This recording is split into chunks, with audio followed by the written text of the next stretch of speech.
Hey there, curious minds. Welcome to a deep dive into the darker side of our digital lives.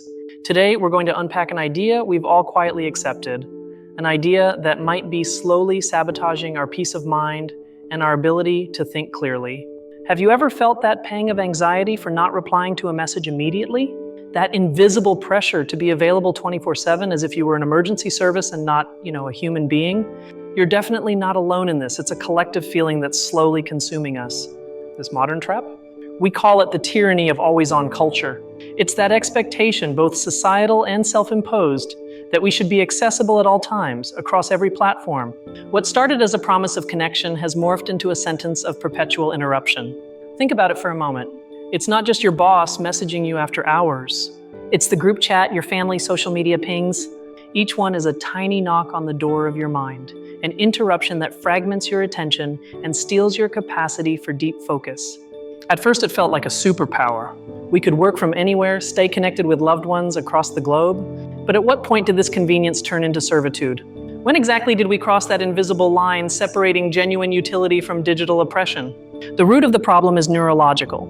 Every notification, every message we respond to gives us a little dopamine hit, a neurotransmitter linked to pleasure and reward. Our brain, in its relentless quest for gratification, becomes addicted to these constant interruptions. And just like that, without even realizing it, we train our brains to crave distraction. Our capacity for deep work, a concept coined by author Cal Newport, referring to the ability to concentrate without distractions on cognitively demanding tasks, completely evaporates. What we're left with is fragmented attention. We hop from task to task, chat to chat, without ever truly diving deep into anything.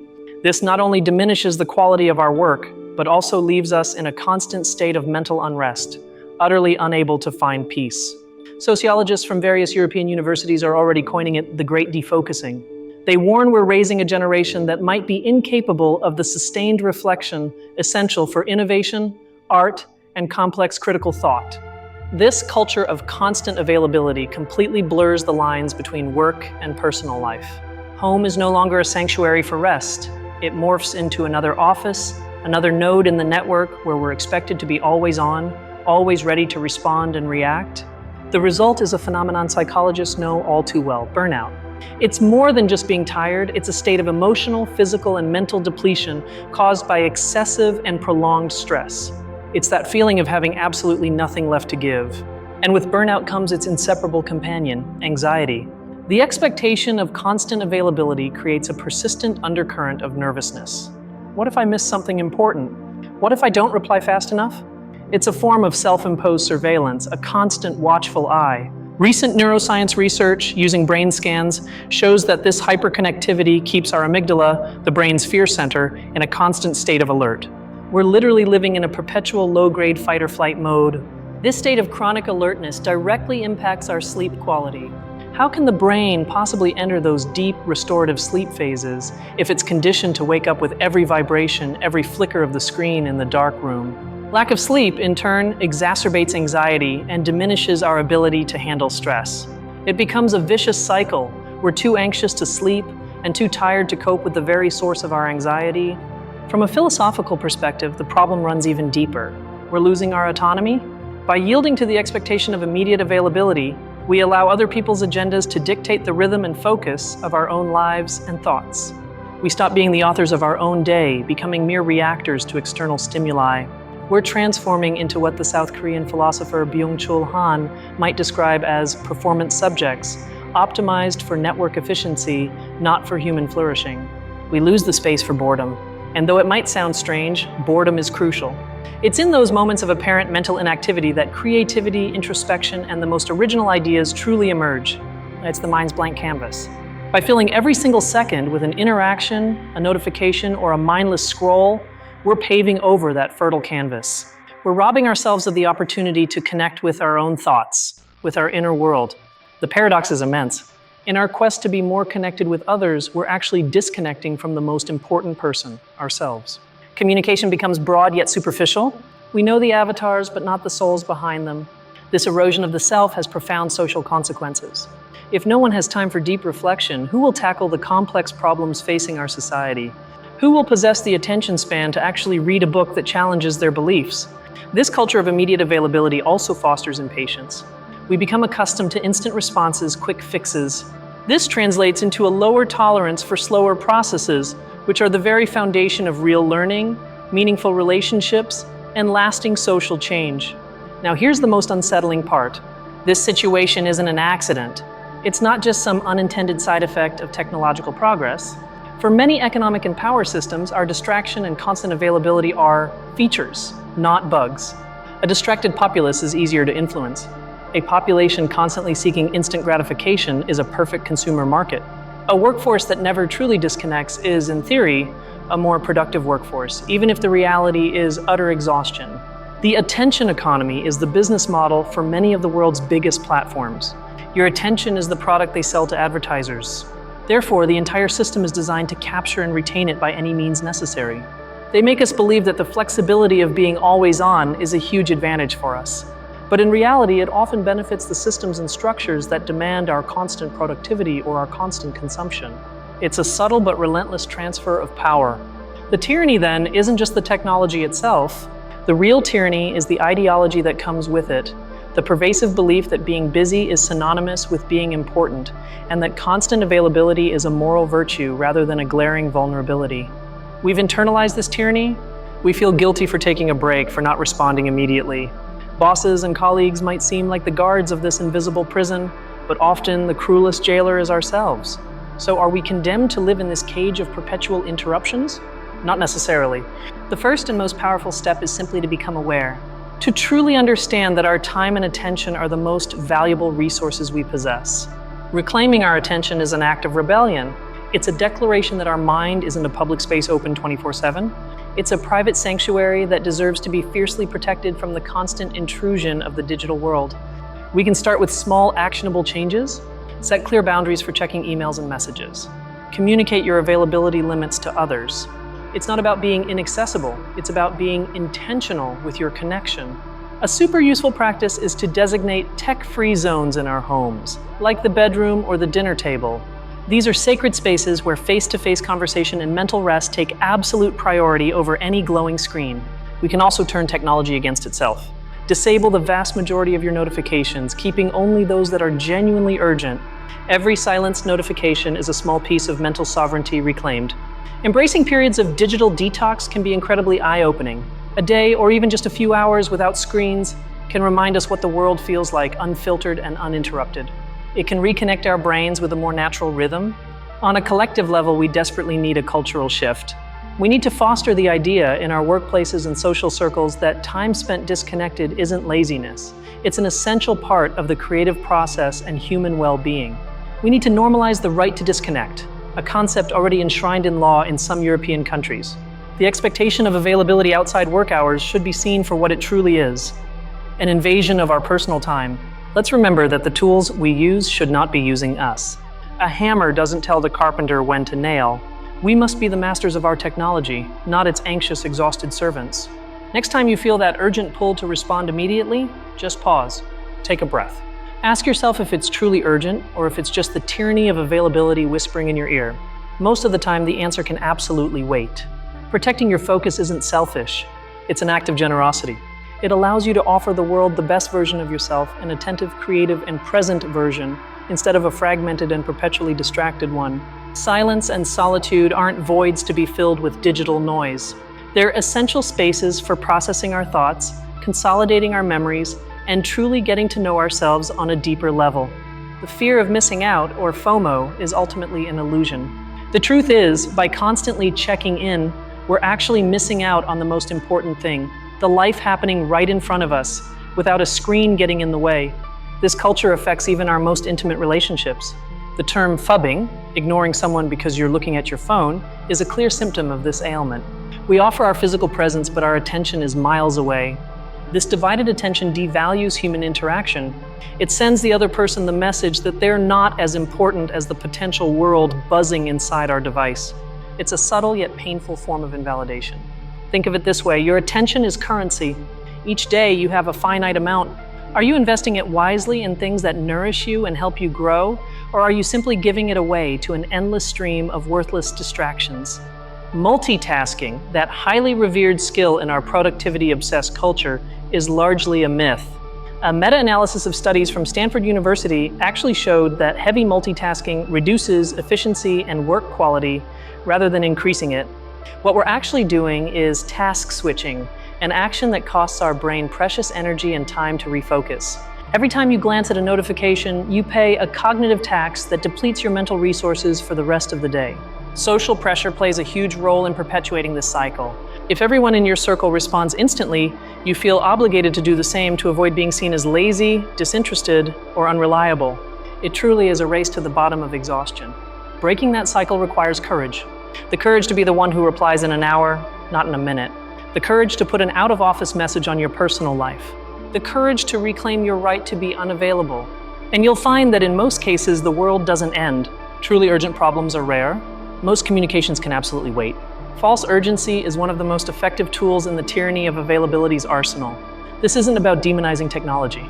It's about developing a new digital hygiene. Just as we wash our hands to protect ourselves from germs, we need practices to safeguard our minds from information overload and constant interruption. Part of this hygiene is becoming a conscious consumer of information. You don't have to read every news article, watch every video, or chime into every conversation. Learning to filter and to ignore is a critical survival skill in the 21st century. Life isn't lived in the news feed.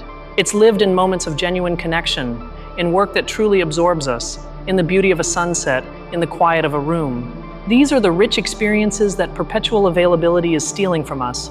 Time is the raw material of life, and our attention is the chisel with which we sculpt that time. If we allow others to control that chisel, we won't be sculpting our lives, but a life others have designed for us. This tyranny promises us efficiency, but delivers superficial agitation. It promises connection, yet delivers subtle isolation. It promises flexibility, but invisibly chains us to a screen. It's a form of control so effective precisely because it's voluntary. We've embraced it as a symbol of modernity and progress, but the time has come to question that narrative and start telling a new story. A story where value isn't measured by the speed of our response, but by the depth of our thought. A story where disconnection is seen as a vital tool for recharging and fostering creativity. The next generation will be watching us. Will we teach them that human value lies in being a fast and efficient signal repeater?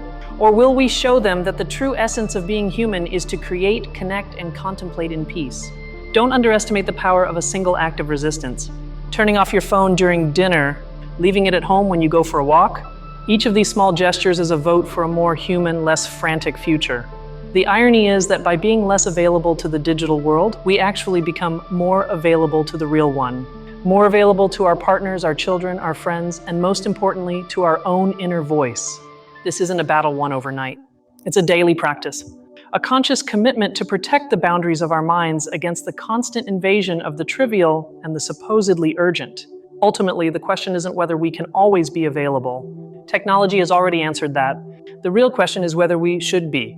And the answer, for the sake of our mental health and our humanity, must be a resounding no. The true luxury in the 21st century won't be owning the latest tech. It will be having the discipline and freedom not to use it. The ultimate luxury will be the ability to be, simply and completely, present. Silence has become a scarce and precious resource. We must actively seek it out.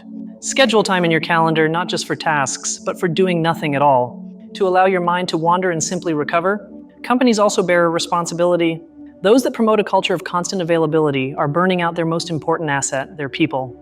The smartest organizations of the future will be the ones that prioritize and protect their employees' focus.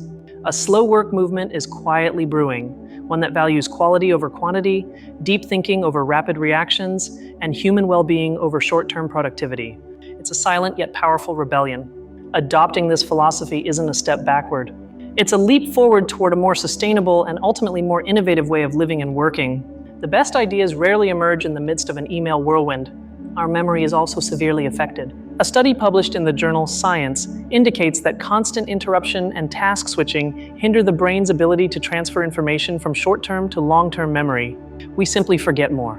So, our own personal history becomes blurrier. Days blend into an undifferentiated stream of digital interactions rather than a series of well-defined, meaningful moments and memories. This in turn affects our identity. We are the sum of our memories.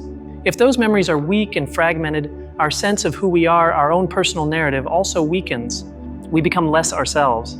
Empathy, the ability to truly feel what another feels, also demands attention. To genuinely listen to someone, to pick up on their nonverbal cues, we must be completely present. Perpetual availability is stealing this vital capacity from us. We've discussed the problem, its causes, and individual solutions. But now we arrive at the core, the darkest twist in this entire story. The real tyranny is that we've been convinced this very condemnation is in fact a privilege. They've sold us the idea that being needed at all hours is a sign of status, that having an overflowing inbox means we're important. We've learned to confuse agitation with value and stress with success. This is the most brilliant manipulation of all, transforming the very tools of our oppression into the symbols of our status. It's the modern equivalent of a slave taking pride in the weight of their chains because they're made of a shinier metal. The system doesn't even need to force us. We self-police. We compete to see who's busiest, who sleeps least, who replies fastest. We've become the eager enforcers of our own collective exhaustion. The antidote to this manipulation is to redefine success. What if success wasn't an overflowing inbox, but a truly calm mind? What if real status was having complete control over your own time? Rejecting the culture of perpetual availability isn't a sign of weakness or lack of commitment. On the contrary, it's the ultimate sign of self-discipline and a profound commitment to quality work and a meaningful life. It takes far more strength to say no and protect your mental space than to simply be swept away by the current of manufactured urgency. It takes true vision to choose the important over the merely noisy. So the condemnation isn't in the technology itself, but in our submission to the ideology that drives it. Liberation won't come from disconnecting completely, but from reconnecting with ourselves and with what truly matters. It's a choice we make every single day, with every notification we ignore, with every moment of silence we protect. It's a silent revolution being fought on the battlefield of our own minds. We must understand that this isn't merely a matter of time management. It's a matter of life management. It's actively deciding what and who deserves a share of our most finite and precious resource, our attention. Reclaiming your attention is reclaiming your ability to think, to feel, to create, to connect. It is, in essence, reclaiming your humanity from the clutches of a machine designed to quantify and consume it. Next time you unlock your phone, ask yourself, are you using it or is it using you? The answer to that question could be the first step on your path to digital liberation and mental sovereignty. We don't have to accept this reality as inevitable. It was designed by people, and it can be redesigned by us. We can demand tools that respect our attention and cultures that truly value our disconnection. The battle for the future will, in large part, be a battle for attention. Protecting ours and our children's is one of the most critical tasks of our time. It's a fight for the right to nurture an inner life. At the end of the day, what we'll remember won't be the emails we replied to instantly or the likes we accumulated. We'll remember the deep conversations, the ideas that captivated us, and the moments of peace we truly allowed ourselves to have. Choosing intentional disconnection isn't a rejection of the world. It's a deeper acceptance of it. It's the decision to experience it directly, with all our senses, rather than through the distorted filter of a screen. So always-on availability isn't a service at all. It's a condemnation to a superficial, anxious, and fragmented life. A life where we're always busy, yet rarely truly engaged with anything meaningful. In conclusion, your attention is your power. Don't give it away. Protect it fiercely. Build walls around it, because within those walls of focus and silence is where you'll find your best ideas, your deepest peace, and your true self. Thank you for joining me in this much-needed reflection, and thank you for dedicating your valuable attention to this message. I truly hope it's given you the tools to start reclaiming what is rightfully yours. If this video resonated with you, please subscribe for more journeys into the depths of the mind. And now I'd love to hear your story. Let me know in the comments below, how do you fight against the tyranny of availability?